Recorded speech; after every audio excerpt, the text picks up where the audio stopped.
question? Or have you heard of any sane solution short of going to war? With China saying, we will not budge. That was the interpretation. May interpreter. Nakikinig kami lahat.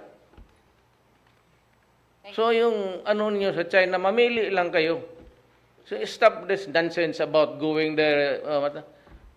That's the all foolishness yung opposition. Ang the option is, kung atin, kunin natin.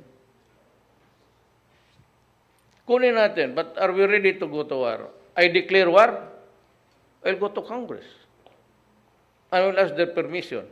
I will go there. I will ask that they assemble jointly and allow me 5 minutes to talk about it. Nandiyan na. Sinabi na sa atin. Kayo nandyan, ewan